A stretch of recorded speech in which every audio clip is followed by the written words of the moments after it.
Welcome to another video about the Adventures of Powerhouse series. From Boise, Idaho, this is Adam Graham, the author of the series. If you're listening to this in June of 2013 when I'm recording it, you have a great opportunity to come to our virtual book launch party on Facebook.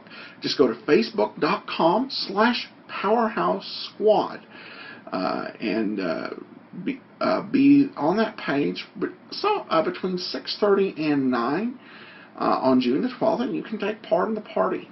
That's simple. We have giveaways, games, trivia, discussion, you name it. But in this particular video, I'll talk about an item we're going to be giving away, but it's also kind of important to this series. The book Fly Another Day, and how we went from Tales of the Dim Night into the Adventures of Powerhouse series. Tales of the Dim Night was a one-and-done affair. And the way it was written originally left the possibility of a sequel impossible.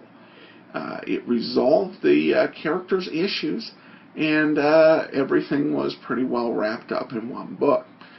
As I began to get into the final stages of this, I really enjoyed some of the things we'd done with this character and how we'd really fleshed it out. And I didn't want to foreclose the possibility forever. And this was kind of a late decision. I actually have a copy from about a month before the book was published, and that draft actually still had the old ending in it. But we went ahead and we changed the ending. And really, we didn't do anything too radical. We actually just cut it like several scenes early. So when you reach the end of the book, it was certainly possible that what I'd originally written as the ending could very well have happened to Dave Johnson, the hero of the novel, but it didn't necessarily have to be. Well, we spent, a couple years, selling, marketing the book, and a lot of things became apparent. There were some people who definitely enjoyed it, who definitely had a feel for it, and also there was a growing trend among a lot of science fiction, fantasy fans, not necessarily into one-and-done series and stories. So I had to ask some questions. Do I want to write more Powerhouse stories? Yeah, I did. And do I have story ideas? And the answer again was yes. So we began on a journey we're just kind of getting to the middle of, where I'm writing a grand total of 8 stories. Centering around Powerhouse. Now, if there was one criticism we received that I've kind of taken to heart and considered about Tales of the Dim Night, it's that it was very episodic in nature. And in some ways, that's just a matter of taste. It was kind of intended to be that way.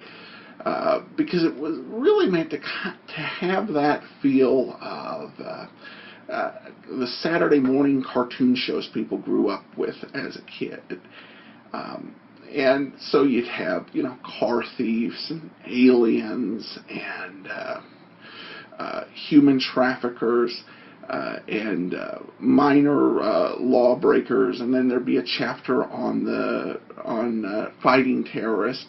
And none of it necessarily tied together. About half the book was tied together, and then half just kind of went off in superhero directions, partially to get gags done and to bring up a healthy number of superhero tropes.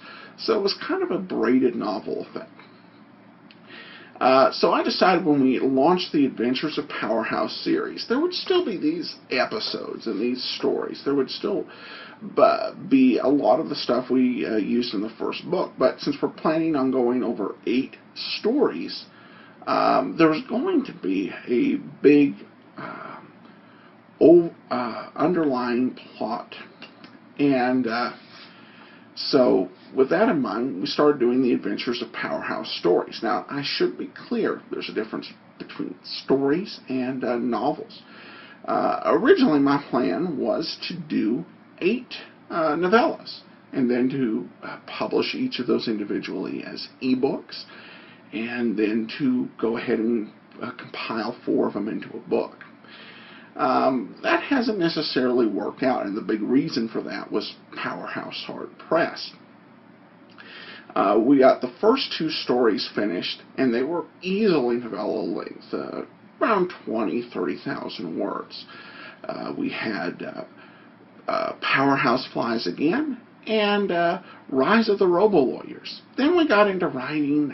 I sat down and wrote Powerhouse Hard Pressed, and this thing, it just kept growing. And not to get too much into Powerhouse Hard Pressed, but we just, took this into so many directions. We went down to Atlantis. We had aliens. We had a real supervillain threat who actually had numerous battles with Powerhouse. And so it ended up being about 70,000 words. That's not a novella, that's a novel. So I went ahead, and when I realized we were getting to that point, I collected the first 2 stories into a book, and the result is Fly Another Day. Fly Another Day contains the first 2 Powerhouse novellas.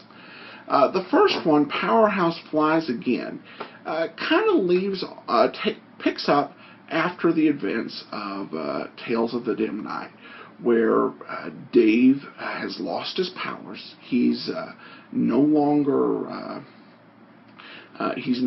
Powerhouse, and really kind of struggling with that. At the same time, we introduce our villain, Mitch Farrow, he's not a mindless villain. He's definitely got a reason for what he does. He's employed by intergalactic aliens to spread cynicism, so that people will be more open to an alien takeover of the planet. And there's some, I think, social commentary in there. And where they clash, obviously, is that Powerhouse represents optimism and faith, and really, Farrow has got to defeat Powerhouse, has got to take him down for cynicism to grow. And that's really kind of the theme of the series, is this battle against cynicism and just, giving and taking this, jaded outlook on life. And that's really kind of what we're, pushing up against. And this isn't, written, by the way, because, I'm Mr. Sunshiny all the time. In some ways, I get in those discouraging downer moments. And in some ways, as I'm working on the Adventures of Powerhouse series, it's an encouragement to me to keep faith and to not be so dour about everything. The second one was just absolute fun. Rise of the Robo-Lawyers. And in Rise of the Robo-Lawyers, Powerhouse is threatened with getting sued, and so first, Naomi, his wife, develops a list of superhero procedures to prevent lawsuits. And really, this makes things comically ineffective. And then Zolgron, the alien chef, invents the Robo-Lawyers and introduces them onto our world, but he sells the technology to Dorado Industries, which is owned by Mitch Farrow. And Farrow turns them into a weapon to use against Powerhouse, and it leads to, I think, a pretty classic and funny confrontation.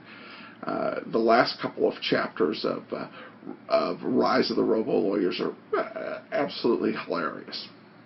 So this collects 2 short tales, really sets the stage for what we'll see in Powerhouse Hard Press and the rest of the series. We're giving it away in our virtual book launch party. You can also purchase it on Amazon or on Audible.com as an audiobook. Well, that concludes today's video. We'll have at least one more. From Boise, Idaho, this is Adam Graham signing off.